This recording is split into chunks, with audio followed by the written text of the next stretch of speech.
ಪುಣ್ಯಾತ್ಮರೇ, ನಮ್ಮಿ ಭಾರತ ದೇಶ ಅನುಭಾವಿಗಳ ಸಂತರ ಅನುಭವದ ನುಡಿಯನ್ನ ಬದುಕೆಂಬ ಬಾಗಿಲಿಗೆ ತೋರಣವನ್ನು ಮಾಡಿ ಕೊಟ್ಟು ಹೋಗಿರತಕ್ಕಂಥ ಮಹಾತ್ಮರನ್ನ ಸ್ಮರಣೆ ಮಾಡಲಿಕ್ಕೆ ಪ್ರವಚನಗಳಂತ ಕರೀತಾರೆ. ಯಾಕಂದ್ರ ಬಹಳ ಸುಂದರವಾಗಿರ್ತಕ್ಕಂಥ ವಿಚಾರವನ್ನು ತಿಳ್ಕೊಳ್ಳೋದು ಅಂತ ಕೇಳಿದ್ರೆ ಮೂಲ ಪ್ರವಚನ ಉದ್ದೇಶ ಏನು, ಸತ್ಸಂಗದ ಉದ್ದೇಶ ಏನು ಅಂತ ಕೇಳಿದ್ರ ಒಂದನ್ನ ತಿಳ್ಕೊಳ್ಳೋದದ, ಇನ್ನೊಂದನ್ನು ತೊಳ್ಕೊಳ್ಳೋದು. ಮತ್ತು ತೊಳ್ಕೊಳ್ಳೋದನ್ನ ಶಿಟ್ಟಿಗೆ ಬಂದಿರಿ. ಒಂದನ್ನು ತಿಳ್ಕೊಳ್ಳೋದದ, ಇನ್ನೊಂದನ್ನು ತೊಳ್ಕೊಳ್ಳೋದು. ಏನ್ ತೊಳ್ಕೋಬೇಕು ಏನ್ ತಿಳ್ಕೋಬೇಕು ಅಂತಕ್ಕಂಥದ್ದು ನಿರಂತರವಾಗಿ ಗೊತ್ತಾಗ್ತದೆ ನಿಮಗೆ. ಅದಕ್ಕೆ ಪುಣ್ಯಾತ್ಮರೇ, ನಾನು ಇಷ್ಟೇ ನಿಮ್ಮಲ್ಲಿ ಹೇಳ್ತಾ ಇದ್ದೀನಿ, ಈ 8 ದಿನ ನಡೆಸ್ತಿರೋ 7 ದಿನ ಆಯ್ತು ನಿಮ್ಗೆ ಗೊತ್ತು. ನಡೆದಿರ್ತಕ್ಕಂಥ ಒಂದು ದಿವಸದ 4 ಮಾತುಗಳು ನಿಮ್ಮ ಜೀವನದಲ್ಲಿ ಅದನ್ನು ಅಳವಡಿಸ್ಕೊಂಡ್ರಿ ಅಂದ್ರ ನಾವು ಬಂದುದು ಸಾರ್ಥಕ ಆಗ್ತದ, ನಿಮ್ಮ ಔಷಧ ಇಲ್ಲಿ ಸಮಯ ಬಾದುದು ಕೂಡ ಸಾರ್ಥಕತೆ ಆಗ್ತದೆ. ರೊಕ್ಕ ಬಹಳ ತಿಳ್ಕೊಂಡು ಜಾತ್ರೆ ಮಾಡೋದು ಮುಖ್ಯ ಅಲ್ಲ. ಈ ಜಾತ್ರೆ ಒಳಗ ನಮ್ಮ ಬದುಕಿನ ಜಾತ್ರೆ ಎಷ್ಟು ಅನುಭವ ಮಾಡ್ಕೊಂಡಿವಿ ಅಂತಕ್ಕಂಥದ್ದು ಒಂದು ಸಲ ನಾವು ಗಮನ ಹರಿಸ್ಬೇಕು. ಅದಕ್ಕೆ ಪುಣ್ಯಾತ್ಮರೇ, ಮಾನವನಿಗೆ ಆಸೆ ಅಂತಕ್ಕಂಥದ್ದು ಬೆನ್ನತ್ತಿ ಬಂದದ್ದು. ಆಸೆ ಯಾರಿಗೆ ಬಿಟ್ಟಿಲ್ಲ, ಮನುಷ್ಯನಿಗೆ ಆಸೆ ಬೇಕಂತ. ಒಂದ್ ಕಡೆ ಹೇಳ್ತಾರೆ ಮಹಾತ್ಮರು, ಆಸೆ ದುಃಖಕ್ಕೆ ಮೂಲ ಅಂತ ಹೇಳ್ತಾರೆ. ಆದ್ರೆ ಇನ್ನೊಂದು ಕಡೆ ಮಹಾತ್ಮರು ಹೇಳ್ತಾರೋ, ಮನುಷ್ಯನಿಗೆ ಆಸೆ ಇರ್ಲಿಲ್ಲ ಅಂದ್ರೆ ಅವನ ಬದುಕು ಸಂತೋಷ ಮಾರ್ಗ ಹೋಗಿ ಮುಟ್ಲಿಕ್ಕೆ ಸಾಧ್ಯ ಇಲ್ಲ ಅಂತಕ್ಕಂಥ ಮಾತು ಹೇಳ್ತಾರೆ.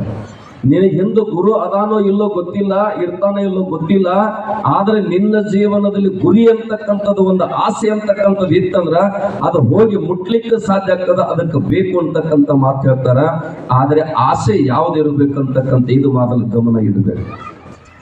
ಪ್ರತಿಯೊಬ್ಬ ಪ್ರಪಂಚಕನ ಆಸೆಗಳು ಮಹಾತ್ಮರ ಆಸೆಗಳಿಗೆ, ಅನುಭಾವಿಗಳ ಆಸೆಗೆ ಏನು ವ್ಯತ್ಯಾಸ ಅಂತಕ್ಕಂಥದನ್ನು ಚಿಂತನೆ ಮಾಡೋದು, ಅದನ್ನು ತಿಳ್ಕೊಳ್ಳೋದು.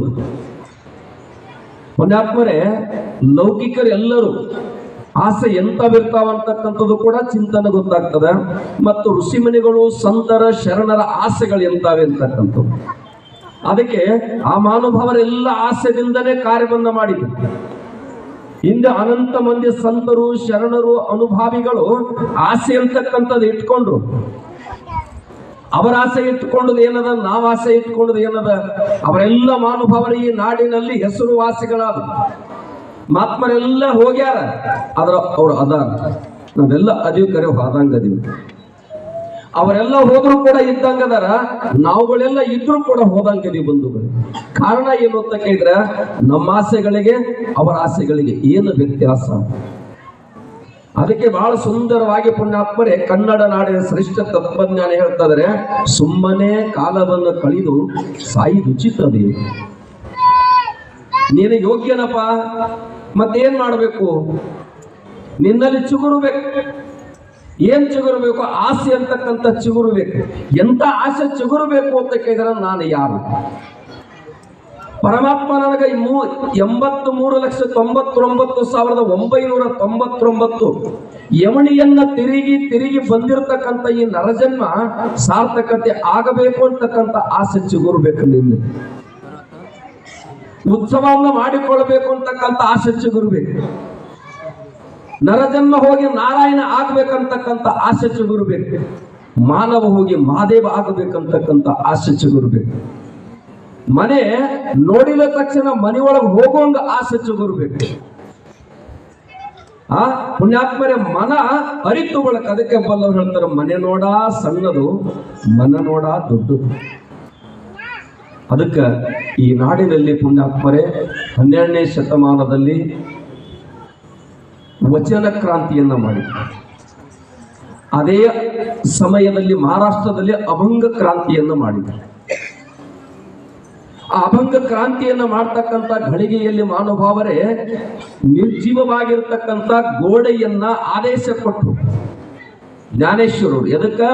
ಚಾಂಗದೇವ ಹುಲಿ ಮೇಲೆ ಕೂತ್ಕೊಂಡು ಸರ್ಪಿನ ಬಾರ್ಕೊಲ್ಲವನ್ನು ಮಾಡಿಕೊಂಡು ಚೋಳಿನ ಲಗಾಮ್ ಹಾಕೊಂಡು ಸರ್ಪಿನ ಮೇಲೆ ಕುಂತು ಯಾರು ದರ್ಶನಕ್ಕೆ ಬರ್ತಿದ್ದ ಅಂತ ಕೇಳಿದ್ರೆ ಜ್ಞಾನೇಶ್ವರ ಮಾವುಲಿಯವರು ದರ್ಶನಕ್ಕೆ ಬರ್ತಿದ್ರು. ಈ ಸುದ್ದಿ ಗೊತ್ತಾದಾಗ ಎಲ್ಲಿ ಕೂತಿದ್ರಲ್ಲ, ಯಾವ ನಿರ್ಜೀವವಾಗಿರ್ತಕ್ಕಂಥ ಗೋಡೆಗೆ ಆದೇಶ ಮಾಡ್ತಾರೆ, ಚಲ್ ಚಲ್ ಅಂತ ಹೇಳಿ. ಆ ಗೋಡೆ ನಡಿಲಿಕ್ಕೆ ಆರಂಭ ಆಗ್ತದೆ. ಇದು ಕಾರಣ. ಅಂತ ಒಂದು ಕ್ರಾಂತಿಯನ್ನ, ನಿರ್ಜೀವವಾಗಿರತಕ್ಕಂಥ ವಸ್ತುವನ್ನ ನಡೆಸಿ ತೋರಿಸಿದ್ದು ಮಹಾರಾಷ್ಟ್ರದ ರಾಜ್ಯದಲ್ಲಿ. ಅದೇ ನಿರ್ಜೀವವಾಗಿರತಕ್ಕಂಥ ಕಲ್ಲನ್ನ, ಅದೇ ಪುಣ್ಯಾತ್ಮರೇ ನಿರ್ಗುಣವಾಗಿರ್ತಕ್ಕಂಥ ದೇವರನ್ನ ತನ್ನಂತ ತಿರುಗಿಸಿಕೊಂಡಿರ್ತಕ್ಕಂಥ ಮಹಾನುಭಾವ, ಗೋಡೆಯನ್ನು ಒಡೆದು ದರ್ಶನವನ್ನ ಪಡೆದುಕೊಂಡಿರ್ತಕ್ಕಂಥ ಮಹಾನುಭಾವ 16 ಮತ್ತು 15ನೇ ಶತಮಾನದಲ್ಲಿ ಅಗ್ರಗಣ್ಯರಾಗಿರತಕ್ಕಂಥ ಅಶ್ವಿನಿ ದೇವತೆಗಳಲ್ಲಿ ಒಬ್ಬನಾಗಿರತಕ್ಕಂಥ ಕನಕದಾಸರು ಬಹಳ ಸುಂದರವಾದಂತ ಮಾತನ್ನು ಬರೀತಾರೆ. ಅವರು ರಾಜ್ಯರ ಇದ್ರು, ಏನು ಕೊರತೆ ಇಲ್ಲಾಗಿತ್ತು. ತಿಮ್ಮಪ್ಪನ ಹರಿಕೆಯನ್ನು ಮಾಡಿ ಹಡೆದಿರ್ತಕ್ಕಂಥ ಅಪರೂಪವಾಗಿರ್ತಕ್ಕಂಥ ರತ್ನ, ಏನು ಕೊರತೆ ಇಲ್ಲಾಗಿತ್ತು. ಆ ತಾಯಿ ಭಗವಂತನಲ್ಲಿ ನಿವೇದನೆಯನ್ನು ಮಾಡ್ಕೊಂಡಳ, ಹರಿಕೆಯನ್ನು ಹೊತ್ತಾಳ. ಅಕಸ್ಮಾತ್ ನನಗ ಮಗನನ್ನ ಕೊಟ್ಟೆಂದ್ರ ನಿನ್ನ ದಾಸನಾಗಿ ಮಾಡ್ತೇನೆ, ನಿನ್ನ ದಾಸನಾಗಿ ಮಾಡ್ತಾನೆ ಅಂತ ಹೇಳಿದ್ರು. ಆದರೆ ಕಾಲ ಗತಿಸಿದ ಹಾಗೆ ಮಗನ ಸ್ವಪ್ನದಲ್ಲಿ ಬರ್ಲಿಕ್ಕೆ ಆರಂಭ ಆಗ್ತಾನ. ಮಗ ಹುಟ್ಟಿದ, ಪ್ರಾಯಕ್ಕೆ ಬಂದ. ಮಗ ಪ್ರಾಯಕ್ಕೆ ಬಂದಂತ ಸಂದರ್ಭದೊಳಗ ಏನಾಗ್ತದಂತ ಕೇಳಿದ್ರ, ಮಗನ ಕನಸಿನೊಳಗ, ಸ್ವಪ್ನದೊಳಗ ಭಗವಂತ ಬಂದ, ನನ್ನ ದಾಸನಾಗಬೇಕು, ನನ್ನ ದಾಸನಾಗಬೇಕು. ತಾಯಿಗೆ ಹೇಳ್ತಾನ,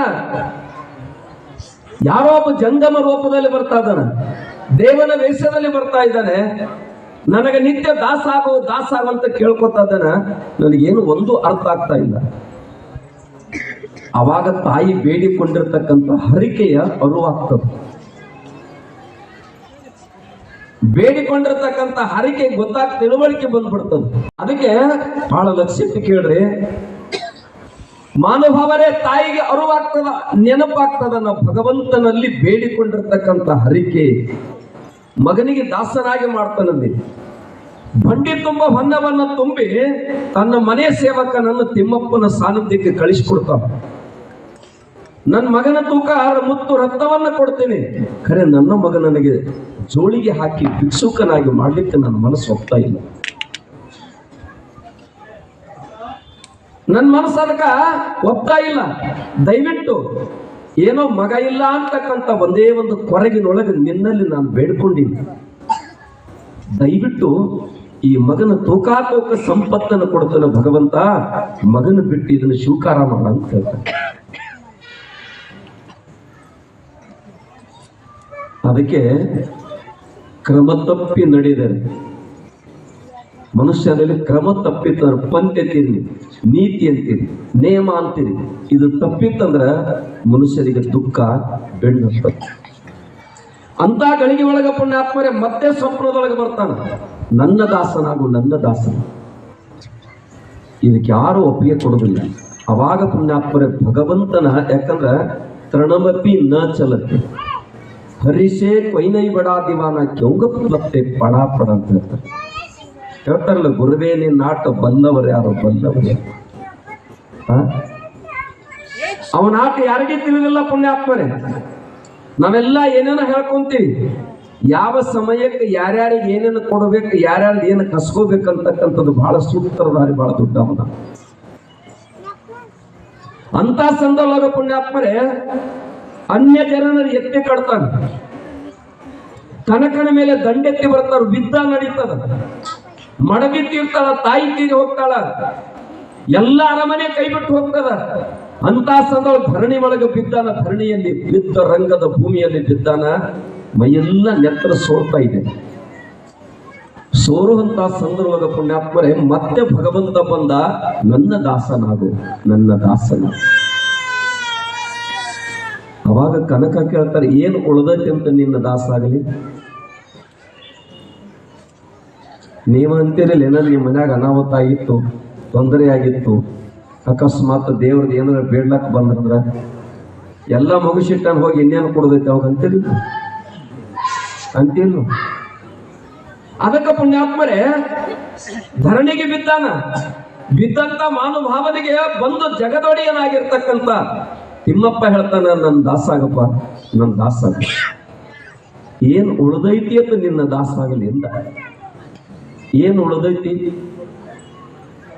ಅವಾಗ ಮಹಾನುಭಾವ ಪರಮಾತ್ಮ ಹೇಳ್ತಾರ, ಪುಣ್ಯಾತ್ಮರೇ, ಯಾವುದು ಉಳಿಬೇಕಾಗ್ಯದ ಅದು ಉಳಿದದ್ದು, ಯಾವ್ದು ಹಾಳಾಗಬೇಕಾಗಿತ್ತು ಅದು ಆಗ್ಯದ, ಯಾವ್ದು ಉಳಿಬೇಕಾಗಿತ್ತು ಅದು ಉಳಿದದ್ದು. ಅದಕ್ಕೆ ನಿನ್ನ ಕರಿಲಿಕ್ಕೆ ಬಂದೀನಿ ಅಂತ ಹೇಳ್ತಾನೆ. ಆ ಕರಿಲಿಕ್ಕೆ ಬಂದೀನಿ ಅಂತಕ್ಕಂಥ ಆಮಂತ್ರಣವನ್ನು ಸ್ವೀಕಾರ ಮಾಡತಕ್ಕಂಥ ಸಂದರ್ಭದಲ್ಲಿ ಸೇವಕನಾಗಿ, ಪುಣ್ಯಾತ್ಮರೇ, ನೀನು ಶಂಕರ, ನಾನು ಕಿಂಕರ, ನೀನು ಒಡೆಯ, ನಾನಿನ್ನ ಸೇವಕ. ಅವಾಗ ಬಿದ್ದಾಗ ಒಂದು ಕೀರ್ತನವನ್ನು ಬರೀತಾನ ಕನಕ. ಎಷ್ಟು ಸುಂದರವಾದಂತ ಮಾತನ್ನು ಹೇಳ್ತಾ ಇದ್ದಾನೆ. ಅವನ ಆಸೆ ಏನದ, ನಮ್ಮ ಆಸೆ ಏನದ? ಅಕಸ್ಮಾತ್ ನಮಗೆಲ್ಲರೇ ದೇವ್ರು ಭೇಟಿ ಆದ್ರೆ ನಮ್ಮದು ಹೆಂಗ್ ಗತೀರಿ? ಹೊಟ್ಟೆ ಹೊರಗೆ ಹೋಗ್ಬಾರ್ದು, ನಾವು ಒಬ್ಬರಲ್ಲಿ ದುಡಿಲಕ್ಕೆ ಹೋಗ್ಬಾರ್ದು. ನನ್ನಂತ ಸೌಕಾರ ಊರಾಗ ಯಾರು ಇರಬಾರ್ದು. ನಾ ಹೇಳಿದಂಗ ಎಲ್ಲರೂ ಕೇಳ್ತಿರ್ಬೇಕು. ಇಂಥವ್ ಬೇಡ್ಕೋತೀರಿ ಮತ್ತೆ? ನಮಗ್ ಬಡತಾನ ಇರ್ಲತ್ತ ಯಾರ ಬೇಡ್ಕೊಂಡ್ರು? ಇಲ್ಲ ನಮ್ದು ಕುರ್ಚಿ ಹೋಗ್ಲತ್ತ ಯಾವ ರಾಜಕಾರಣಿ ಬೇಡ್ಕೊಂಡ್ರಿ? ಆದರೆ ಪುಣ್ಯಾತ್ಮರೇ, ನಿಮ್ಮ ಯವುಗಳು ನಿಮ್ಮನ್ನ ಕೇಳ್ತಾನೆ, ಯಾರು ಬೇಡ್ಕೊಂಡ್ರು ನಾನು ಕೀಲಿ ಸಸಿ ಕೈಯಾಗ ಹೋಗ್ಲತ್ತ ಹೇಳಿ. ಯಾರು ಬೇಡ್ಕೊಂಡು ನಾ 8 ವರ್ಷ ನನ್ನ ಕಣ್ಣಾಗಿ ಜಮ ಇರುತ್ತಾನ, ನನ್ನ ಪ್ರಜರಿ ಕೈಲಿ ನನ್ನ ಕೈಯಾಗಿರ್ಲತ್ತ ಬೇಡ್ಕೊಳ್ಳೋದು. ಆದ್ರೆ ಪುಣ್ಯಾತ್ಮರೇ, ಧರಣಿಗೆ ಬಿದ್ದಾನ, ಶರೀರ ಎಲ್ಲ ದಣಿವಿನಿಂದ ನರಳಾಕತ್ತದ. ನರುಳು ಅಂತ ಸಂದರ್ಭದೊಳಗ ಪುಣ್ಯಾತ್ಮ, ಅದಕ್ಕೆ ಬಲ್ಲವರು ಅಂತ ಕರೀತಾರೆ, ಜ್ಞಾನಿಗಳು ಅಂತ ಕರೀತಾರೆ. ಹೊರಗೆ ಹಿರಿಯನಾಗಿ ಒಳಗೆ ಕಿರಿಯನಿದ್ದರು ಏನು? ವಯಸ್ಸು ಬಾಳ ಆಗೈತಿ, ಒಳಗೆ ಬುದ್ಧಿ ಸಾಣದಿತ್ತಂದ್ರೆ ಏನ್ ಮಾಡೋಂತ? ಒಳಗೆ ಕಿರಿಯನಾಗಿ ಹೊರಗೆ ಹಿರಿಯನೇದು ಫಲ. ಒಳಗ ಕಿರಿಯನಾಗಿ ಒಳಗ ಹಿರಿಯನಿದ್ರೆ ಅವನೇ ನೋಡು ಬಲ್ಲವ ಅಂತ ಮಾತಾಡ್ತಾರೆ. ಅದಕ್ಕೆ ನಾವೆಲ್ಲ ಪುಣ್ಯಾತ್ಮರೇ, ಈ ಭೂಮಿ ತೆನೆ ಮ್ಯಾಲ ನಿಂದು ಶಾಶ್ವತವಾಗಿರ್ತಕ್ಕಂಥ ಒಂದಿಷ್ಟು ನಾಮ ಉಳಿಬೇಕಾಗಿತ್ತಂದ್ರೆ ಏನು ಮಾಡಬೇಕು ಅಂತಕ್ಕಂಥ ಮೊದಲು ನಾನು ತಿಳ್ಕೋಬೇಕು. ಆಸ್ತಿ, ಅಂತಸ್ತು, ಧನ್ಯ, ದೌಲತ, ಅಧಿಕಾರ, ಕುರ್ಚಿಗಳು ಯಾವುದು ಶಾಶ್ವತ ಇಲ್ಲ. ನನಗಿಲ್ಲಿ ಬಹಳ ದೊಡ್ಡ ಮಂಚ ಹಾಕಿ ಮ್ಯಾಲ ಕಂಬಳಿ ಹಾಸಿ ವ್ಯವಸ್ಥಿತವಾಗಿ ಕುಂದ್ರಿಸಿರಿ. ಎಷ್ಟೋ ತನಕ ಕುಂದ್ರಿಸ್ತೀರಿ? ಅಕಸ್ಮಾತ್ ಅಪಘಾತ ಆಗಿ 1 ತಾಸು ಹೇಳೋ ಜಾಗನ 3 ತಾಸು ಹೇಳಿದ್ರೆ ಹೇಳ್ಕೊತ್ಕೊಂಡು ನೀವು ಸ್ವಾಮಿ ನಾವು ಹೋಗ್ತಿರ್ತೀವಿ. ನೀವು ಆದ ಬಳಿಕೆ ಕುರ್ಚಿಗೆ ಬೆಲೆ ಬರ್ತದ್ರಿ? ನೀವಿದ್ರನೇ ಕುರ್ಚಿಗೆ ಬೆಲೆ. ಆದ್ರೆ ಎಷ್ಟೊತ್ತನ ಇರ್ತೀರಿ ನೀವು? 1 ತಾಸು. ಹಂಗ ಪುಣ್ಯಾತ್ಮರೇ, ಭಗವಂತ ನಮಗೊಂದು 100 ವರ್ಷದ ಆಯುಷ್ಯದ ರೇಸೆಯನ್ನು ಕೊಟ್ಟಾನ. ಬಹಳ ಮಂದಿ ತಲೆಯೊಳಗೆ 100 ವರ್ಷ ನಾವು ಬದುಕಂತಾರೆ, ಈ ಗ್ಯಾರಂಟಿ ಇಲ್ಲ. 100 ವರ್ಷ ಕೂಡ ಗ್ಯಾರಂಟಿ ಇಲ್ಲ. ಅದಕ್ಕೆ ಈ ಗ್ಯಾರಂಟಿ ಇಲ್ಲದ ಬದುಕಿನೊಳಗೆ ನಿನ್ನ ಗ್ಯಾರಂಟಿ ಯಾರು ಕೊಡೋರು? ಬರು ಅಂಗಡಿಗೆ ಹೋಗ್ರಿ, ಮೈಕ್ ತಗೊಂಬರಕ್ ಹೋಗ್ರಿ, ಗ್ಯಾರಂಟಿ ಇರ್ತಾರೆ ಅಂತಾರಿಲ್ರಿ. ಮತ್ತೆ ಪೇಟೆ ತಗೊಳಕ್ ಹೋಗ್ರಿ, ಗ್ಯಾರಂಟಿ ಇರ್ತಾರೆ. ಇದಕ್ಕೆ ಯಾರ ಗ್ಯಾರಂಟಿ ಕೊಡ್ತಾರ? ಅದಕ್ಕೆ ಮಹಾನುಭಾವರೇ, ಈ ಗ್ಯಾರಂಟಿ ಇಲ್ಲದಂತ ಶರೀರವನ್ನ ಕನಕದಾಸರು ಬಳಸ್ಕೊಳ್ಳಕ್ಕೆ ತಯಾರಾಗಿಬಿಟ್ಟು ಯಾವ ರೀತಿ ಬಳಸ್ಕೋತಾರಂತಕ್ಕಂಥ ಸುಂದರವಾದಂತ ಒಂದು ಮಾತನ್ನು ಬರೀತಾನ. ಈಶ ನಿನ್ನ ಚರಣ ಭಜನೆ ಆಸೆಯಿಂದ ಮಾಡುದು. ಈಶ, ಏ ಭಗವಂತ, ನಿನ್ ಚರಣ ಸೇವ, ನಿನ್ನ ಗುಣಗಾನವನ್ನ, ನಿನ್ನ ಅಡಿ ಆಳಾಗಿ ದುಡಿಬೇಕು ಅಂತಕ್ಕಂಥ ಆಸೆದ. ಇದನ್ನು ಬಿಟ್ಟು ಮತ್ಯಾವುದು ನನಗೆ ಹೋದಂತ ರಾಜ್ಯವನ್ನು ಕೊಡುವಂತ ಕೇಳಾಕತ್ತಿಲ್ಲ, ಕಳೆದುಕೊಂಡಿರ್ತಕ್ಕಂಥ ಸಂಪತ್ತನ್ನು ಕೊಡುವಂತ ಕೇಳಾಕತ್ತಿಲ್ಲ, ನನ್ನನ್ನು ಅಗಲಿರ್ತಕ್ಕಂಥ ಮಡದಿ, ತಾಯಿ, ಇವ್ರು ಯಾರನ್ನೂ ನನಗೆ ಬೇಕು ಅಂತ ಕೇಳಾಕತ್ತಿಲ್ಲ. ನಾನ್ ಕೇಳ್ತಕ್ಕಂಥದ್ದು ಏನು ಅಂತ ಕೇಳಿದ್ರೆ, ನನ್ನ ಆಸೆ ಉಳಿದಿರ್ತಕ್ಕಂಥ ಒಂದೇ ಒಂದು ಏನು ಅಂತ ಕೇಳಿದ್ರೆ, ನನ್ನ ಗುರಿ ಏನು ಅಂತ ಕೇಳಿದ್ರ, ನಿನ್ನ ಚರಣ ಸೇವೆಯನ್ನ ಮಾಡೋದೊಂದೇ ಆಸೆ ನನಗೈತಿ ಅಂತ ಹೇಳ್ತಾರೆ. ಮತ್ತು ಅವ್ರ ಆಸೆಗಳಿಗೆ ನಮ್ಮ ಆಸೆಗಳಿಗೆ ಏನು ನೋಡ್ರಿ. ನಸಗಿನ ಜಾವಕ್ಕ ಯಾತಕ್ಕಾಗಿ ಏಳುವೆ ಬಸವಣ್ಣ ಅಂತ ಕೇಳ್ತಾರ. ಶರಣರ ದಾಸೋಹ ಸೇವೆಗಾಗಿ ಏಳುವನೆಂತ ಹೇಳ್ತಾನ. ನಮ್ಮನ್ನು ಕೇಳ್ರಿ, ಅದಕ್ಕೆ ನಮ್ಗೆ ಯಾಕೆ ತುಕ್ಕು ಬೆಣ್ಣು ಹತ್ತೈತಿ ಅಂತ ಕೇಳಿದ್ರೆ ಪುಣ್ಯಾತ್ಮರೇ, ನಮಗೆ ಸ್ವಾರ್ಥ ಬೆಳೆಸ್ತದೆ. ನಮ್ಗ ಸ್ವಾರ್ಥದಿಂದ ತುಂಬ್ಯದ. ಮಾನವರಿ ಧರಣಿ ಮೇಲೆ ಅಮರವಾಗಿರ್ತಕ್ಕಂಥ ಹೆಸರು ಉಳಿಸ್ಕೊಂಡವರು ಅವ್ರು ಹೇಗೆ ಬದುಕ್ಯಾರ ಅಂತ ಕೇಳಿದ್ರ ಜಗವೆಲ್ಲ ನಗುತ್ತಿರಲು ಜಗದೊಳವು ನನಗಿರ್ಲಿ ಅಂತ ಹೇಳ್ತಾರೆ. ಇದನ್ನೆಲ್ಲ ಬೇಡ್ಕೊಂಡಿದ್ದೀವಿ ನಾವು. ಹೇಳಾಗಂತೇಳಿ ನಾವು ನೆರಮುನಿ ಮುದುಕಿ ಸಾಯಿದೆ ಕರ ಕಟ್ಟಕ್ಕೆ ಎಂಬಗಲಿ ಅಂತ ಹೇಳೋದು. ಅದಕ್ಕೆ ಮಾನವರ ಪುಣ್ಯಾತ್ಮರು ಆತ ಹೇಳ್ತಾನ, ಜಗವೆಲ್ಲ ನಗುತ್ತಿರಲಿ ಜಗದೊಳವು ನನಗಿರಲಿ. ಯಾರು ಹೋಗಿ ಬೇಡ್ಕೊಂಡ್ರೆ ನನಗೆ ಇರ್ಲಿಲ್ಲ ಅಂತ ಕುಂತಿ ಬೇಡ್ಕೊಂಡ. ಪಾಂಡವರ ವನವಾಸಕ್ಕೆ ಹೋಗ್ಯಾರ. ಕೃಷ್ಣನಲ್ಲಿ ಕಳವಳ ಆಗ್ಯದ. ಭಗವಂತ ಯಾರ ಆಧೀನದಾರ ಅಂತೀರಿ ನೀವು? ನಾನು ಆರಂಭ ಕೇಳಿಲ್ಲ. ದೇವರನ್ನ ಕಟ್ಟಲಿಕ್ಕೆ, ದೇವರನ್ನ ಬಂಧಿಸಲಿಕ್ಕೆ ಏನು ಬೇಕು ಅಂತ ಕೇಳಿದ್ರ ಹಗ್ಗ ಬಹಳ ಕಟ್ಟಕ್ ಬರ್ತದೆ. ಎಷ್ಟು ದೊಡ್ಡ ಹಗ್ಗ ತರೋದ್ರಲ್ಲಿ ಅಂತ ಭಗವಂತನನ್ನ ಕಟ್ಟಲಿಕ್ಕೆ ಪ್ರೀತಿನೇ ಬಾಂಧವ್ಯ. ಪ್ರೇಮದಿಂದ ಭಗವಂತನನ್ನ ಕಟ್ಟಲಿಕ್ಕೆ ಸಾಧ್ಯದ, ಇದನ್ನು ಬಿಟ್ಟ ಸಾಧ್ಯ ಇಲ್ಲ. ಅಂತ ಭಗವಂತ ಪಾಂಡವರ ವನವಾಸಕ್ಕೆ ಹೋದರು. ನನ್ನ ಅತ್ಯಂತ ಪರಮ ಸದ್ಭಕ್ತರು ವನವಾಸಕ್ಕೆ ಹೋದರು ಅಂತಕ್ಕಂಥದ್ದು ತಮಗೆಲ್ಲ ಗೊತ್ತಿರ್ತಕ್ಕಂಥದ್ದು. ರೋಮೇಶ ಋಷಿ 12 ವರ್ಷಕ್ಕೊಮ್ಮೆ ಕಣ್ಣು ತೆರಿತಾನ. ಆ ಫಲವನ್ನು ತಿನ್ನಿಸಲಾಗಿ ಅನುಷ್ಠಾನ ಮಾಡ್ಲಿಕ್ಕತ್ತಾನ. ಪಾಂಡವರ ಪುಣ್ಯಾತ್ಮರ ಆ ಅರ್ಜುನ ಆ ಹಣ್ಣನ್ನು ಹರಿದಾರ. ಹಣ್ಣು ಹರಿದ ತಕ್ಷಣ ರೋಮೇಶ ಋಷಿಗಳು ಜಡಿ ಬಿಟ್ಟು ಬಿಡ್ತಾನೆ, ಇವ್ರನ್ನು ಬಂಧಿಸ್ಬೇಕಂತ ತಿಳ್ಕೊಂಡು. ಇದು ಯಾರಿಗಾರು ಸಂಧಾನ ಆಗ್ತದ? ಭಗವಂತನಿಗೆ ಗೊತ್ತಾಯ್ತು, ನನ್ನ ಸಲುವಾಗಿ ನನ್ನ ಮೇಲೆ ಅಪಾರವಾಗಿರ್ತಕ್ಕಂಥ ಜೀವನಿಟ್ಟಿರ್ತಕ್ಕಂಥ ಜೀವಿಗಳ ಬಂಧನ ಆಗ್ತದ. ಋಷಿ ಈ ರೋಮಗಳಿವನನ್ನ ಬಂಧನ ಮಾಡಿ ಬಿಡ್ತಾವ ತಿಳ್ಕೊಂಡು ಪುಣ್ಯಾತ್ಮರೇ. ಅವಾಗ ಕೃಷ್ಣ ಭಗವಂತ ಓಡಿ ಬರ್ತಾವ. ಪಾಂಡವರನ್ನೆಲ್ಲ ನಿಲ್ಲಿಸ್ತಾನ. ಭಗವಂತ ಅವರಿಗೆ ನಮಸ್ಕಾರ ಮಾಡ್ತಾನ. ರೋಮೇಶ ಋಷಿ ಅಂತಾನ, ಜಗತ್ತ ನಿನ್ನ ಹುಡ್ಕೋತ, ನಿನ್ನ ದರ್ಶನವನ್ನು ಪಡಿಸಲುವಾಗಿ ಜಗತ್ತ ಹಕ ಹೊಡ್ಯಾಕತ್ತದ, ನೀ ಇವರಿಗೆ ನಮಸ್ಕಾರ ಮಾಡ್ತೀರಿ, ಇವ್ರು ಯಾರು ನೆನಕ ದೊಡ್ಡವರು ಅನ್ನೋದು. ಪರಮಾತ್ಮ ಅಂತಾನ, ಭಕ್ತರ ಆದೀನ ನಾನು, ಭಕ್ತ ಪರಾಧೀನ ನಾನು, ಭಕ್ತರಿಗಾಗಿ ನಾನು ದಾಸನಾಗ್ತೇನೆ. ಏನೆಲ್ಲ ಆಗ್ತಾನೆ, ನಾನು ಅತ್ಯಂತ ಹೃದಯ ಪೂರ್ವಕವಾಗಿ ಪರಮ ಸದ್ಭಕ್ತರದಾರ ಅಂತ ಹೇಳ್ತಾನೆ. ಭೂಮಿ ಘನ ಎಂಬೆನು, ಸಮುದ್ರ ಘನ ಎಂಬನು, ಸಮುದ್ರ ಭೂಮಿಯ ಮೇಲಿದೆ. ಭೂಮಿ ಘನ ಎಂಬೆನೆ, ಭೂಮಿ ಆದಿಶೇಷನ ಎಡೆಯಲಿದೆ. ಆದಿಶೇಷ ಘನ ಎಂಬೆನೆ, ಪಾರ್ವತಿ ದೇವಿಗೆ ಕಿರುಬೆರಳಿಗೆ ಉಂಗುರವಾಗಿದೆ. ದೇವಿ ನಾನು ಘನ ಎಂಬೆನೆ, ಶಿವನ ತೊಡೆ ಮೇಲೆ ನಾನು ಕುಳಿತದ.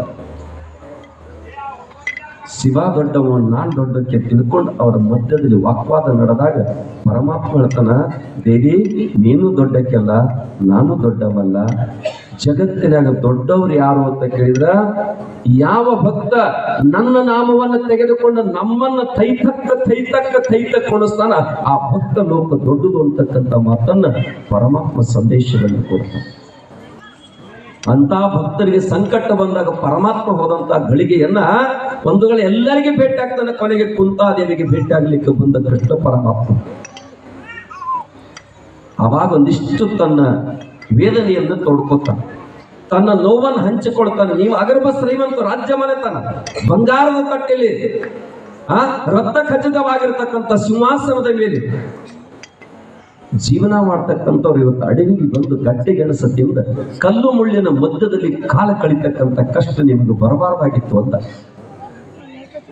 ಅವಾಗ ತಾಯಿ ಬೇಡ್ಕೊತಾಳ, ಹೇ ಪರಮಾತ್ಮ, ಇದು ನಿರಂತರವಾಗಿ ನಮಗಿರ್ಲಿ, ಇದು ನಿರಂತರವಾಗಿ ನಮಗಿರ್ಲಿ ಅಂತ ಬೇಡ್ತಾಳ. ಕೃಷ್ಣ ಪರಮಾತ್ಮಗೆ ವಿಚಿತ್ರ ಆಗ್ತದ, ಜಗತ್ತಿನಾಗ ಎಲ್ಲರೂ ಸುಖಾನ ಬೇಕಂತ ಹೇಳ್ಯಾರ. ಸಾವ್ಯಾರಿಗರೆ ಬೇಕಂತ ಬೇಡ್ಕೊಂಡಿದ್ವಿ. 100ಕ್ಕೆ 2 ವರ್ಷ ಕಮ್ಮಿ ಐತಿ ಅಂದ್ರೆ ಇನ್ನ ಮುತ್ತಂತ ಚಂದ ಅಳಿಗಾಡ್ತೀವಿ, ಇನ್ನ ಬೇಕಂತ ನಾವು ಮ್ಯಾಲ 110 ಆಗೈತಿ, ಇನ್ನೊಂದು 4 ದಿವಸ ಇದ್ರೆ ಚಂದ ಆಕೈತೆ. ಎಲ್ಲಿ ತರೋದು? ನೀನೇನ್ ಪಡ್ಕೊಂಡು ಬದಿ ಅದ ತಗೋಬೇಕಾಗ್ತದೆ. ಅಂತ ಸಂದರ್ಭದಲ್ಲಿ ಬೇಕು ಅಂತಕ್ಕಂಥ ಜಗತ್ತು ಭಿಕ್ಷಾ ಪಾತ್ರೆ ಕೈಯಾಗ ಹಿಡಿದಾಗ ನೀನು ಇದನ್ನೇ ಬೇಕು ಅಂತ ಬೇಡ್ಕೋತಿ. ಜಗತ್ತು ಬೇಡ್ಕೋತಲ್ಲ ಸುಖ ಬೇಕಂತ, ನೀನು ಬೇಡ್ಕೋತಿ ಕಷ್ಟ ಬೇಕಂತ. ಹೆಂಗ್ರಿ? ಜಗತ್ತು ಸುಖ ಬೇಕಂತ ಹೊಡ್ಯಾಕತ್ತೈತೆ. ಶ್ರೀಶೈಲಕ್ಕೆ ಹೋಗ್ತಾರ, ಸುಖಾನ ಬೇಕಂತ ಬೇಡ್ಕೊಂಡು ಬಂದಾರ. ತಿರುಪತಿಗೆ ಹೋಗ್ತಾರ, ಸುಖಾನ ಬೇಕಂತ ಬೇಡ್ಕೊಂಡು ಬಂದಾರ. ಶಬರಿಮಲೆಗೆ ಹೋಗ್ತಾರ, ಸುಖಾನ ಬೇಕಂತ ಬಂದಾರ. ಪಂಡ್ರಪುರಕ್ಕೆ ಹೋಗ್ತಾರ, ಸುಖಾನ ಬೇಕಂತ. ಶಿರಡಿಗೆ ಹೊಂಟಾರ, ಸುಖಾನ ಬೇಕಂತ. ಕುಂತೇನಂತಾಳ, ನನಗೆ ಕಷ್ಟನ ಬೇಕಂತ, ಕಷ್ಟನ ಬೇಕು. ಒಬ್ಬರು ಮಹಾತ್ಮರು ಹೇಳ್ಯಾರ, ಒಬ್ಬರು ಮಹಾತ್ಮರು ಹೇಳ್ಯಾರ, ನೀವು ಕೇಳಿರಿ. ದೇವರ ಗುಡಿಗೆ ಹೋಗಿ ಏನು ಬೇಡ್ಕೊಳ್ಳೋದ್ರಿ, ಏನು ಬೇಡ್ಕೊಳ್ಳೋದು? ಹೇಳೋದತ್ತ. ಆ ಕಷ್ಟ ನಮ್ಮ ಎದುರಿಗೆ ಬಂತಂದ್ರ ಹೇಳೋದತ್ತ, ಏನು, ನಾನು ಹಿಂದೆ ದೇವರನ್ನ ಒಬ್ಬದಾನು ಎಚ್ಚರಿರ್ನಿ ಅಂತ. ಎಷ್ಟು ಕಷ್ಟ ಕೊಡ್ತೀವಿ ಕೊಡು, ಸಹಿಸ್ಕೊಳ್ತಕ್ಕಂಥ ಶಕ್ತಿ ಬಂದನು ಕೂಡ ಅರಣ್ಯ ಸಿದ್ಧಾರ್ಥ ಬೇಡ್ಕೊಳಕ್ ನಾವು ಬರುವುದು. ಬೇಡ್ಕೊಳಕ್ ಬ್ಯಾಡ ಅಂತ ಕೇಳಂಗಿಲ್ಲ. ಶನಿ ಬರಾಕತ್ತಿದ್ರೆ ಬಾಗ್ಲಾ ತೆರೆದು ಬಿಡೋದತ್ತ. ಶನಿ ಪ್ರವೇಶ ಬಂತಂದ್ರ ಬಾಗಲ ತೆರೆದು ಬಿಡೋದತ್ತ. ಈ ಬಾಗಲ್ ತೆರೆದಕ್ಕೆ ಒಳಗೆ ಹೋಗೋದು ಬ್ಯಾಡ ಅಂತ ಹೇಳ್ತಾನೆ. ಬಾಗಲ ಮುಚ್ಚಿದೆ ಅಂದ್ರೆ ಬರ್ತೈತೆ. ಅವಾಗ ಪುಣ್ಯಾತ್ಮರೇ ಕುಂತಾದೇವಿಗೆ ಕೇಳಿದ ಭಗವಂತ, ಅಲ್ಲವಾ ಎಲ್ಲ ಜಗತ್ತಿನಾಗ ಕಷ್ಟ ಬ್ಯಾಡ ಅಂತ ನೀ ಯಾಕೆ ಬೇಕತ್ತೆ? ಇಲ್ಲ ಯಪ್ಪ, ನನಗ ಕಷ್ಟ ಐತಿ ಅಂತೇಳಿ, ಪಾಂಡವರಿಗೆ ಕಷ್ಟ ಐತಿ ಅಂತ ನೀನು ಬಂದಿದಿ. ನೀನಿಲ್ಲದ ಸ್ವರ್ಗ ತಗೊಂಡು ನಾನೇನ್ ಮಾಡ್ಲಿ? ನೀ ಇಲ್ಲದ ಸ್ವರ್ಗ ತಗೊಂಡು ನಾನೇನು ಮಾಡ್ಲಿ? ನೀ ಇದ್ದದ ನರಕವೇ ನನಗೆ ಶ್ರೇಷ್ಠ ಅದ, ನೀನು ಬೇಕು ಅಂತಕ್ಕಂಥ ಮಾತಾಡ್ತ. ನಿನ್ನ ಸಲುವಾಗಿ ನಮ್ಗೆ ನರಕ ಬಂದ್ರು ಚಿಂತಿಲ್ಲ, ಕರೆ ನೀವ್ ಒಪ್ಪಿದ್ರ ಅದು ಖುಷಿ ಖುಷಿ ಆನಂದ ಅನಿಸ್ತದ. ಅದಕ್ಕ ಮಾನುಭವ ಕನಕ ಏನ್ ಬರೀತಾ ಇದ್ದಾರೆ ಅಂತ ಕೇಳಿದ್ರ, ಈಶ ನಿನ್ನ ಚರಣ ಭಜನೆ ಆಸೆಯಿಂದ ಮಾಡು. ನನ್ನ ಆಸೆ ನಿನ್ನ ಪಾದ ಸೇವೆ ಬಿಟ್ಟು ಅನ್ಯ ಯಾವುದೂ ನನಗೆ ಬೇಕಾಗಿಲ್ಲ. ಆದರೆ ಎನ್ನ ದೋಷ ರಾಶಿಯನ್ನ ನಾಶ ಮಾಡು ಶ್ರೀ ಶೇಷೇಶ್ವರ. ಅನಂತ ಜನ್ಮದಲ್ಲಿ ತಿಳಿಲಾರ್ದ ಅರಿಲಾರ್ದ ಮಾಡಿರ್ತಕ್ಕಂಥ ದೋಷವನ್ನ ನೀವಂತಿಲ್ಲ. ನಾಗ ದೋಷ ಅಂತೀರಿ, ಸರ್ಪ ದೋಷ ಅಂತೀರಿ, ವಾಸ್ತು ದೋಷ ಅಂತೀರಿ, ಹೌದಿಲ್ರಿ? ಏನೋ ಪೆಡ ಬಂತಂತೆ ಅಂತೀರಿ. ಇಂಥ ನಕ್ಷತ್ರ ಕೂಸು ಹುಟ್ಟೈತಿ, ದೋಷ ಐತಿ, ಅದನ್ನ ತೆಗೀರಿ, ಬಂಗಾರ ಕೊಡ್ರಿ, ಬೆಳ್ಳಿ ಕೊಡ್ರಿ, ಅದನ್ನ ಕೊಡ್ರಿ ಅಂತೀರಿ.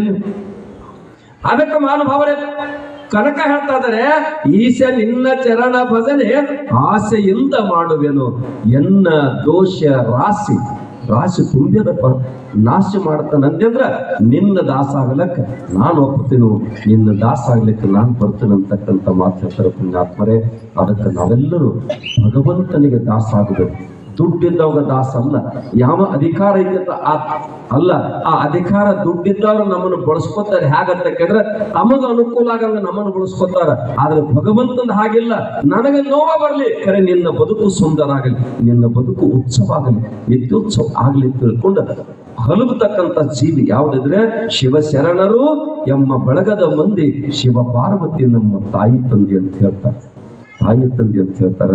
ಅಂತ ಜಗತ್ತಿಗೆ ಒಡೆಯನಾಗಿರ್ತಕ್ಕಂಥ ಭಗವಂತನಲ್ಲಿ ಪ್ರಾರ್ಥನೆ ಸಲ್ಲಿಸುವುದದ. ನಾವು ಏನು ಪ್ರಾರ್ಥನೆ ಅಂತಕ್ಕಂದ್ರೆ, ಹೇ ಭಗವಂತ, ನನ್ನ ದುಡಿಮೆ ನೋಡಿ, ನನ್ನ ದುಡುಕಿ ನೋಡಿ ನೀನು ಫಲ ಕೊಡಪ್ಪ. ನನಗೆ ಅದನ್ನು ಕೊಡು, ಇದನ್ನು ಕೊಡಪ್ಪ. ನಾನು ಬೇಡ್ಕೊಳಕ್ಕೆ ಬಂದಿಲ್ಲ. ನನ್ನಲ್ಲಿ ನಿನ್ನ ಮೇಲೆ ನಂದು ವಜ್ಜಿ ಯಾವ ರೀತಿ ಆಗ್ಯದ, ಅದೇ ರೀತಿ ನನಗೆ ಫಲವನ್ನು ಕೊಡುತ್ತ ಬೇಡ್ಕೊಳ್ತಕ್ಕಂಥ ಸಂದರ್ಭ. ಅದಕ್ಕೆ ಕನಕದಾಸರು ಹೇಳಿರ್ತಕ್ಕಂಥ ಅಪರೂಪವಾಗಿರ್ತಕ್ಕಂಥ ಮಾತ, ನಾನು ನಿನ್ನ ಸೇವೆ ಮಾಡುವುದನ್ನೇ ನಂದು ಗುರಿ. ಯಾಕಂದ್ರೆ ತಿಳ್ಕೊಂಡಿಲ್ಲ, ಎಲ್ಲಾ ಮುಗದ, ಎಲ್ಲಾ ಕೊನೆಗೆ ಬಂದದ. ಯಾಕಂದ್ರೆ ಈ ಜಗತ್ತಿನ ಯಾವುದು ಶಾಶ್ವತ ಇಲ್ಲ ಅನ್ನೋದು ಗೊತ್ತಾಗ್ಯದ. ಯಾಕಂದ್ರೆ ಈ ಜೀವ ಒಂದ್ ದಿವಸ ಹೋಗುದು ಅನ್ನೋದು ಶಾಶ್ವತ ಐತಿ. ಬಿಂಬದಲ್ಲಿರುವ ಜೀವ ಕಂಬ ಸೂತ್ರ ಗೊಂಬೆಯಂತೆ ಎಂದಾದರೊಂದು ದಿನ ಸಾವು ತಪ್ಪದೆ ಅಂತಕ್ಕಂಥದನ್ನ. ಅದಕ್ಕೆ ಪುಣ್ಯಾತ್ಮರೇ ಇಲ್ಲಿ ಡಿವಿಜಿಯವರೊಂದು ಸುಂದರವಾದ ದರ ಬೇಂದ್ರವರು ಸುಂದರ ಮಾತು ಹೇಳ್ತಾರ, ಸಾಯುವುದಕ್ಕೆ ನಾವು ಹೊಟ್ಟೆ ಅಂಜುದಿಲ್ಲ ಅಂತ ಹೇಳ್ತಾರೆ. ಸಾಯುವುದಕ್ಕೆ ನಾವು ಹೊಟ್ಟೆ ಅಂಜುದಿಲ್ಲ. ಯಾಕೆ ಅಂಜುದಿಲ್ಲ ಅಂದ್ರೆ, ನಾನಿರುತ್ತಾನ ಸಾವು ಬರುವುದಿಲ್ಲ, ನಾ ಇರುತ್ತಾನ ಸಾವು ಬರುವುದಿಲ್ಲ, ಅಕಸ್ಮಾತ್ ಅದು ಬಂದ ಮೇಲೆ ನಾನು ಇರುವುದಿಲ್ಲ ಅಂತಕ್ಕಂಥ ಮಾತ ಬಳಸ್ತಾರೆ. ಅದಕ್ಕೆ ಅದು ಬರುದ್ರೊಳಗಾಗಿ ನಾನು ಏನ್ ಮಾಡಬೇಕಾಗೈತಿ ಬರೀತಾರೆಲ್ಲ ಪುಣ್ಯಾತ್ಮರೇ. ದಾಳಿಕೋರರ ಬರುವ ಮುನ್ನ ಧರ್ಮ ಗಳಿಸಿಕೊಳ್ಳಿರು. ಆ ಜಾಳಿ ಯಾವಾಗ ಬರ್ತೈತಿ ಗೊತ್ತಿಲ್ಲ. ಜವನ ದಾಳಿ ಗೆಡಸುವುದೇ ಭಕ್ತಿಗೆ ಒಲಿಯುವುದು ಚಂದ ಮಮ ಆಶ್ಚರ್ಯ ಅಂದಾರ. ಮಮ ಅಂದ್ರ ಈ ಲೋಕದಾಗಿ ಯಾವ ಯಮನ ದಾಳಿಯಿಂದ ಮುಕ್ತನಾಗ್ತಾನ ಅದನ್ನ ಯಾವ ಕಡಿಸ್ಕೋತಾನ ಅವ ನಿಜವಾಗಿರ್ತಕ್ಕಂಥ ಶ್ರೇಷ್ಠತೆಯನ್ನು ಪಡಿತಾನ ಅಂತಕ್ಕಂಥ ಮಾತು ಹೇಳ್ತಾರೆ. ಅದಕ್ಕ ನಾ ಹೇಳಿದ್ರೆ ಸುಮ್ಮನೆ ಕಾಲವನ್ನೇ ಕಳಿದು ಸಾಯಿ ದುಚಿತದೆ ನಿನಗೆ ಯೋಗ್ಯನೆಪ್ಪ. ಅದಕ್ಕ ಬಂಧುಗಳೇ ಕನಕರ ಉದ್ದೇಶ ಏನು ಅಂತಕ್ಕಿದ್ರ ಭಗವಂತ ನಿನ್ನ ಸೇವಾ ಮಾಡೋದು, ನಿನ್ನ ದಾಸಾಗಿರೋದು, ನಿನ್ನ ಚರಣಕ್ಕ ತನು ಮನ ತನು ನಿನ್ನದು, ಜೀವ ನಿನ್ನದು, ಮನ ನಿನ್ನದು ತಿಳ್ಕೊಂಡು ಸಮರ್ಪಣೆ ಮಾಡ್ತಕ್ಕಂಥದ್ದು ಒಂದೇ ಒಂದು ಗುರಿ ಅದ. ಆದ್ರೆ ತಿಳಿದು ಇವೆಲ್ಲ ಮಾಡಲಿಕ್ಕೆ ನಿನ್ನ ಸೇವಾ ಮಾಡ್ಲಿಕ್ಕೆ ಬಹಳ ಮೂಲದಾವ್. ಹಿಂದ ಅನಂತ ಜನ್ಮದ ದೋಷಗಳದಾವ, ಪಾಪಗಳದಾವ, ಅವ ನಿನಗೆ ಮಾಡಬಿಡುದಿಲ್ಲ. ಅಕಸ್ಮಾತ್ ನಾ ಮಾಡ್ಲಕ್ಕ ಬಂದ್ರು ಕೂಡ ನಿನ್ನ ಚರಣಕ್ಕ ಎನ್ನ ದೃಷ್ಟಿ ಉಳಿಗೂಡಂಗಿಲ್ಲ, ನನ್ನ ಮನಸ್ಸು ನಿನ್ನಲ್ಲಿ ತಲ್ಲಿನಾಗ ಗುಡಂಗಿಲ್ಲ. ಅದಕ್ಕೆ ಗದ್ದಲ ಹಿಡಿಸ್ತದೆ. ನಂದ ಆಸೆ ಏನು ಅಂತ ಕೇಳಿದ್ರ ನಿನ್ನ ಚರಣ ಭಜನೆ ಮಾಡುವುದೇ ನಂದ ಆಸೆ ಐತಿ. ಖರೆ ಅನಂತ ಜನ್ಮ ತಿಳಿದಾರ್ದ ಮಾಡಿರ್ತಕ್ಕಂಥ ಪಾಪದ ರಾಶಿಯನ್ನ ಕಳಿತಕ್ಕಂಥದ್ದು ಒಂದೇ ಒಂದು ನಿನ್ನ ಪಾದಿಗೆ, ನಿನ್ನ ಚರಣಕ್ಕ, ನಿನ್ನ ಅಡಿಯಲ್ಲಿ ನಾನು ಮುಡಿಯಾಗಿ ಬೀಳ್ಕೊಳ್ಳೋದು ಏನಂತ ಕೇಳಿದ್ರೆ ಅವೆಲ್ಲ ಪಾಪ ನಾಶ ಮಾಡ್ತಾನಂದ್ರೆ ನಾ ಸದಾವ ಕಾಲ ನಿನ್ನ ಸಲುವಾಗಿ ರಾಜ್ಯ ವೈಭವ ಎಲ್ಲವನ್ನ, ಯಾಕಂದ್ರೆ ಇದು ನೀ ಕೊಟ್ಟ ಕಾಣಿಕೆ. ಹೇಳ್ತಾರಲ್ಲಿ ನೀನಿದ್ದ ವರವಲ್ಲವಿ ಹೂವು ಹಣ್ಣು ಜಗತ್ತೆಲ್ಲ ಪುಣ್ಯಾತ್ಮರೆ. ಎಳೆ ನಿಮ್ಮ ದಾನ, ಬೆಳೆ ನಿಮ್ಮ ದಾನ, ಸುಳಿದು ಸೂಸುವ ಗಾಳಿ ನಿಮ್ಮ ದಾನ, ಎತ್ತು ನಿಮ್ಮ ದಾನ, ಬಿತ್ತು ನಿಮ್ಮ ದಾನ, ನಿಮ್ಮ ಅನ್ನವನ್ನು ಉಂಡು ಅನ್ಯರನ್ನ ಹೊಗಳುವ ಪುಣ್ಯಗಳೆಂಬ ತಿಳ್ಕೊಂಡು ದಾಸ್ಯಮಾರ ಹೇಳ್ಕೊಂಡು ಬರ್ತಾರೆ. ಜಗತ್ತೇ ಎಲ್ಲ ನೀ ಕೊಟ್ಟದು. ನಾವೆಲ್ಲ ಅಂತೀರ ಪುಣ್ಯಾತ್ಮರೇ. ನಾನು ಬಹಳ ಸಲ ಹೇಳಿರ್ಬೇಕು, ಬಹುತೇಕ ನಾನು ಬಂದಿನಿಲ್ಲ ಗೊತ್ತಿಲ್ಲ, ಕೊರೋನಾ ಆದ ಬಳಿಕ ನಿಮ್ ಕಡೆ. ಈಗ ಪುಣ್ಯಾತ್ಮರೇ ನಾವು ಒಂದು 24 ತಾಸಿನಾಗ ಆಕ್ಸಿಜನ್ ಕೊಟ್ಟದ ಸಲುವಾಗಿ 16,000 ಬಿಲ್ಲ ಮಾಡ್ಯಾರ ಡಾಕ್ಟರ್. 85 ವರ್ಷ ಆದ್ರೂ ವಯಸ್ಸಾಗ್ಯಾವ. 24 ತಾಸಿನಾಗ 16,000 ಬಿಲ್ ಕಟ್ಟು ಕಾಲಕ್ಕೆ ಅಜ್ಜನ ಕೈ ಕಾಗದ ತಂದು ಕೊಡ್ತಾರ, ದುಃಖ ಮಾಡ್ಲಿಕ್ಕೆ ಅಜ್ಜ. ಡಾಕ್ಟ್ರಿಗೆ ಕೇಳಿದ, ಅಜ್ಜ ಬಹಳ ಬಿಲ್ ಆಗೈತೇನೆ, ಯಾಕೆ ಅಳಕತ್ತೀರಿ ಅಂತ. ನೀ ಬಿಲ್ ಮಾಡಿದಕ್ಕೆ ಅಳಕತ್ತಿಲ್ಲಪ್ಪ, 24 ತಾಸಿನಾಗ 16,000 ನಿನಗೆ ಆಕ್ಸಿಜನ್ ಸಲುವಾಗಿ ರೊಕ್ಕ ಕೊಡೋದಾತು. ನನಗೆ 82 ವರ್ಷ 82 ವರ್ಷ ಆತ ನನಗೆ ಆಕ್ಸಿಜನ್ ಕೊಟ್ಟಾನ ಪರಮಾತ್ಮ. ಅವಿಗೆಟ್ಟು ಬಿಲ್ ಕಟ್ಟಬೇಕು ಅನ್ನೋದು ಚಿಂತೆ ಗೊತ್ತಾಗಿತ್ತು, ಅಳಕತ್ತೀನಿ ಅಂತ. ಅವಾಗ ಯಾರ ಬಿಲ್ ಕಟ್ಟಿದೀನಿ? ಬೀಸು ಗಾಳಿಗೆ ಬಿಲ್ ಕೊಟ್ಟಿಲ್ಲ, ಹರಿಯುವ ನೀರಿಗೆ ಬಿಲ್ ಕಟ್ಟಿಲ್ಲ. ಈ ಪ್ರಕೃತಿ ಮಧ್ಯದಲ್ಲಿ ವೃಕ್ಷಗಳು ಏನೆಲ್ಲ ನಡೆದಾವ ಅವೆಲ್ಲಕ್ಕೂ ನಾವು ಬಿಲ್ ಕೊಟ್ಟಿಲ್ಲಪ್ಪ. ಅದಕ್ಕೆ ಪರಮಾತ್ಮನಿಗೆ ಬಿಲ್ ಬೇಕಾಗಿಲ್ಲ, ನಿಮ್ ದಿಲ್ ಒಂದಿದ್ರೆ ಸಾಕಂತ ಹೇಳ್ತಾರೆ. ದಿಲ್ ಕೊಟ್ಟು ಬಿಡ್ರಿ ಪರಮಾತ್ಮನಿಗೆ, ದಿಲ್ ಹೃದಯವನ್ನ ಕೊಡು ಅಂತ ಹೇಳ. ಕನಕ ಏನ್ ಹೇಳನ, ನಾನು ನಿನಗೆ ಹೃದಯವನ್ನ ಅರ್ಪಣೆ ಮಾಡಾಕತ್ತೀನಿ. ಎಲ್ಲ ಹೃದಯದಲ್ಲಿ ನೀನು ಬಂದು ನೆಲೆ ನಿಂತರೆ ಸಾಕು, ನಾನು ಅದ್ಭುತವಾಗಿರ್ತಕ್ಕಂಥ ಗೀತಾಂಜಲಿಯನ್ನು ಬರೀಲಿಕ್ಕೆ ಆರಂಭ ಮಾಡ್ತಾರೆ ತಿಳ್ಕೊಂಡು ತ್ಯಾಗೋರ ಬಿಡ್ಕೋತಾರ. ಅದಕ್ಕೆ ಪುಣ್ಯಾತ್ಮರೇ ಬಹಳ ಸುಂದರವಾದ ಬರೀತನ. ಇದೇ ಮಾತು ತುಕಾರಾಮ್ ಮಹಾರಾಜರು ಕೂಡ ಪರಮಾತ್ಮನಲ್ಲಿ ಬೇಡ್ಕೊಳ್ಳೋದು ಏನು ಅಂತ ಕೇಳಿದ್ರ, ಹೀಚ್ ವಾವಿ ಮಾಜ ಆಶ್, ಹೇ ಭಗವಂತ ಹೀಚ್ ಮಾಜಿ ವಾಯಿ ಆಸ್ ಜನ್ಮೋ ಜನ್ಮಿ ತುಜ ದಾಸ್ ಅಂತಕ್ಕಂಥ ಮಾತು. ನನ್ನ ಆಸೆ ಏನು ಅಂತಕ್ಕಂದ್ರೆ ಏಸು ಜನ್ಮ ಕೊಡ್ತೀವಿ ಕೊಡು, ನಿನ್ನ ದಾಸ ಆಗಿರೋದು. ನಮ್ಮ ಯುವಕರನ್ನ ಕೇಳಿದ್ರೆ ದಾಬಾ ದಾಸರು, ಟಿವಿ ದಾಸರು, ಬಾಟ್ಲಿ ದಾಸರು ಅದಾರೆ. ಅದಕ್ಕೆ ಎಂತೊಲಿವನು ಕರ್ಣತ್ರಯ ದೋಷ ಕಂತು ಕಾಲ ಪುರವೈರಿ ಗುರು ಶಂಪುದೆ. ಎಂತೊಲೆವಪ್ಪ ನಮಗ ಹದ್ದು ಹಿಡ್ಸ್ಕೊಂಡು ಕೂತು ಬಿಟ್ಟಿದ್ದೆ ನಾವು. ಅದೇನು ಸುಮ್ಮ ಓಡಿ ಬರ್ಲಕ್ಕೆ ನಮ್ದು ಮನ್ಯಾಗ ರೊಕ್ಕ ಕೊಟ್ಟು ಪಗಾರ ಇಟ್ಕೊಂಡು ಅಂತೇಳಿ ಅವರು ಓಡಿ ಹೋಗ್ಯಾರ, ಎಟ್ಟೆಟ್ಟು ಟ್ಯಾಕ್ಟರ್ ಮಾರ್ಕೊಂಡವರು, ಏನೇನು ಗದ್ದಾಗೈತೆ ಗೊತ್ತಿಲ್ಲ. ಅದಕ್ಕೆ ಬಂಧುಗಳೇ ಹೇಳ್ತಾರ ತುಕಾರಾಮ್ ಮಹಾರಾಜರು ಏನಂತ ಕೇಳಿದ್ರ, ಹೀಚ್ ವಾವಿ ಮಾಜ ಆಸ್ ಜನ್ಮೋ ಜನ್ಮಿ ತುಜ ದಾಸ. ಏಸು ಜನ್ಮ ಕೊಡ್ತೀವಿ ಕೊಡು, ನಿನ್ನ ದಾಸಾಗಿರ್ಬೇಕಂತ ಬೇಡ್ಕೊತಾನ. ಕೆಟ್ಟ ಬಡತಾನಿತ್ತಲ್ರಿ, ಮಡದಿಗೆ ಮುತ್ತೈತಾನ ಹೋಗ್ಲಿಕ್ಕೆ ಸೀರಿಲ್ಲ, ಹೊರಗಡೆ ಮುದುಕಿ ಬಂದಾಳ, ಅಕ್ಕಿನ ರುಕ್ಮಿಣಿ ಬಂದಾಳ. ತಮ್ಮ ಇದ್ದೊಂದು ಸೀರೆ ಯಾರೋ ತಗೊಂಡ್ ಹೋಗ್ಯಾರೋ, ನನಗೆ ಉಟ್ಕೊಳಕ್ ಬಟ್ಟಿಲ್ಲ ಅಂತಾರೆ. ಒಡಗಿ ಸೆಳಕ ಕೂತಾಳ, ಹೊರಗೆ ಒಣ ಹಾಕ್ಯಾಳ. ಅದೇ ಸೀರೆ ಕೊಟ್ಟು ಬಿಟ್ಟ ತುಕಾರಾಮ್ ಮಹಾರಾಜ. ಈಗ ನಮ್ಮ ಟ್ರೆಜರಿ ತೆಗೆದ್ರೆ ಎಟ್ಟದವಂತೀರಿ ನೀವು? ಬಹುತೇಕ ಇವತ್ತ ಖರೀದಿ ಮಾಡೋದು ಬಂದ್ ಮಾಡ್ರಿ, ನೀವು ಎಲ್ಲಿ ತನಕ ಇರ್ತೀರಿ ಅಲ್ಲಿ ತನಕ ಎಡ್ಡಾಡು ಹುಟ್ಟರು ಅದಾವೆ. ನಿಮ್ಮ ಕಡಿಮೆ ಇರ್ಬೇಕು ಬಿಡ್ರಿ, ಇವ್ರದಂತೂ ಕಂಪಲ್ಸರಿ ಆಗ್ತದೆ. ಅದಕ್ಕೆ ಸಿದ್ದೇಶ್ವರಪ್ಪ ಹೇಳಿದ್ರು, ಬಟ್ಟೆ ತೊಟ್ಟುಗಳು ಎದಕ್ಕೆ ಕೇಳಿದ್ರೆ ಮಾನ ಮುಚ್ಕೊಳ್ತಾರೆ, ಪ್ರದರ್ಶನಕ್ಕಲ್ಲ. ಇವತ್ತು ನಮ್ಮ ಬಟ್ಟೆಗಳು ಎಲ್ಲಿಗೆ ಬಂದ್ರೆ ಪ್ರದರ್ಶನಕ್ಕೆ ಬಂದ್ಬಿಡ್ತಾವ. ದೇವರ ಮರ್ಯಾದೆ ಮಾನ ಮರ್ಯಾದೆ ಮೈ ಮುಚ್ಕೊಳಕ ಬಟ್ಟೆ ಕೊಟ್ಟಾನ. ಇವತ್ತು ನಮ್ಮ ಕಾಲ ನಮ್ಮ ಜಗತ್ ಹೆಂಗ್ ಹೊಂಟತ್ರಿ, ಆ ಮೈನ ಕಾಣ್ತಕ್ಕಂಥ ಬಟ್ಟೆಗಳು ಉಡ್ತಕ್ಕಂಥ ಕೆಟ್ಟ ಪ್ರವೃತ್ತಿಗೆ ನಾವು ಬಂದ್ಬಿಟ್ಟಿವಿ. ಕಾಲ ಎಲ್ಲಿಗೆ ಬಂದೈತಿ? ಕಾಲಿ ಕೆಟ್ಟೈತಿ ಬಹಳ ಮಂದಿ ಹೇಳ್ತಾರೆ, ಕಾಲ ಕೆಟ್ಟಲಿ ನಮ್ಮ ತಲೆ ಕೆಟ್ಟ. ಹೊರದೇಶದವರೆಲ್ಲ ಪುಣ್ಯಾತ್ಮರ ಭಾರತೀಯ ಸಂಸ್ಕೃತಿಯನ್ನ ಅನುಕರಿಸಬೇಕು, ಅನುಸಂಧಾನ ಮಾಡಿಕೊಳ್ಬೇಕು, ದೇವರ ಗುರುಗಳು ಪ್ರಾರ್ಥನೆಯಲ್ಲಿ ಕಾಲಹರಣ ಮಾಡ್ಬೇಕಂತ ತಿಳ್ಕೊಂಡು ಆ ಮಂದಿ ಹೇಳ್ತದ. ಈ ಮಂದಿ ಆ ಕಡೆ ಫಾರನ್ ಕೊಂಟು ಬಿಟ್ಟೈತೆ ಅರ್ಧಂಬರ್ಧ ಬಟ್ಟೆ. ಅವಾಗ ಪುಣ್ಯಾತ್ಮರ ಎಲ್ಲೇ ಬಟ್ಟೆ ತಪ್ಪಗಾಟ್ ಹರಿದ್ರು ಬಡವರು ಅಂತಿದ್ರ. ಈಗ ಚಲೋ ಶ್ರೀಮಂತರ ಮೊಳಕಾಲ ಮೇಲೆ ಹರಿದು ಹಾಕೋತಾರ. ಟೇಲರ್ ದುರ್ಬಿಡಿಯಾಗ ತಪ್ಪಿ ಪ್ಯಾಕೆಟ್ ಹಚ್ಚಿರೋದು ಫ್ಯಾಷನ್ ಅನ್ನೋ ಕಾಲ ಬಂದೈತಿ. ಅದಕ್ಕೆ ಬಂಧುಗಳೇ, ಇದು ಒಮ್ಮೆ ಸಿಕ್ಕದ ಕೊನೆ ಜನ್ಮ. ಈ ನರಜನ್ಮ ಹೇಗೈತಿ ಅಂತ ಕೇಳಿದ್ರೆ, ಗಾಳಿ ಆಗಿಟ್ಟದ ಸುಂಟರ ಗಾಳಿ ಆಗಿಟ್ಟದ ದೀಪ ಇದ್ದಂಗೈತೆ. ಸುಂಟರ ಗಾಳಿ ಆಗಿಟ್ಟ ದೀಪ ಇದ್ದಂಗೈತೆ. ಆ ವಿಷಯದ ಎಣ್ಣೆ ತೀರುವ ಮುನ್ನ, ದೇವೆಂಬ ಪಡತಿ ಒಡೆಯುವ ಮುನ್ನ, ಜೀವ ಜ್ಯೋತಿ ಆರುವ ಮುನ್ನ ಭಜಿಸು ಭಜಿಸು ಭಜಿಸು ಆತನನ್ನು ಕೊಂಡಾಡು ಅಂತ ಎದಕ್ ಕೊಟ್ಟಾನಂತೀರಿ? ಇದನ್ನ ಎದಕ್ ಕೊಟ್ಟಾನಂತೀರಿ? ಮೂಕ ಗೀಕ್ ಮಾಡಿಟ್ಟಿದ್ರೆ ಏನ್ ಮಾಡ್ತಿದ್ರಿ? ಮೂಕ ಮಾಡಿಟ್ರ ಪರಿಸ್ಥಿತಿ ಏನಾಕಿದ್ರೆ ಚಲೋ ಭಗವಂತ ಕೊಟ್ಟಾನ, ಅವನಿಗೆ ಕೃತಜ್ಞತೆ ಬೇಕಲ್ಲ, ಅವನು ಋಣವನ್ನ ಮುಟ್ಟಿಸಲಿಕ್ಕೆ ಸಾಧ್ಯ ಐತಲ್ಲ. ಭಗವಂತನಿಗೆ ಕೃತಜ್ಞತಾ ಭಾವ ಬೇಕಾಗಿತ್ತಂದ್ರ ಪುಣ್ಯಾತ್ಮರೇ ಹೇಳ್ತಾರ ತುಕಾರಾಮ್ ಮಹಾರಾಜರು, ಜನ್ಮೋ ಜನ್ಮಿತ್ತು ದಾಸ್ ಸಮಾಜ ಆಸ್ ಏನು ತೆಗೆದ್ರ ಜನ್ಮಕ್ಕೆ ನಿನ್ನ ದಾಸ ಆಗಿರ್ಬೇಕಂತ ನನ್ನ ಕನಸದ, ನನ್ನ ಗುರಿ ಅದ. ಹಿಂದೂ ಗುರು ಅದಾನೋ ಇಲ್ಲೋ ಗೊತ್ತಿಲ್ಲ, ಆದ್ರೆ ಗುರಿ ಮಾತ್ರ ಹೇಗಿಟ್ಟಾನ ತೆಗಿದ್ರ, ಚಲೋ ಗುರಿ ಇಟ್ಟಿದೆ ಅಂದ್ರೆ ಗುರುನು ಕೂಡ ಹುಡುಕಾಡ್ಕೊಂತ ಬರ್ತಾನ. ಗಿಡದಾಗ ಹಣ್ಣಾದದ ಗಿಳಿಗೆ ಯಾರು ಟಪಾಲ್ ಹಾಕ್ತಾರನ್ರಿ? ಅಥವಾ ಊರ್ ಹೊರಗೊಂದು ಏನೋ ಸತ್ತಿರ್ತೈತಿ, ಕಾಗಿಗೆ ಹದ್ದಿಗೆ ಯಾರು ಹೇಳ್ತಿರೋ ಟಪಾಲ್ ಹಾಕ್ತಿರೋ, ಆ ಸುದ್ದಿ ಬಂದು ತಾವ ಬಂದ್ಬಿಡ್ತಾವಿಲ್ಲ.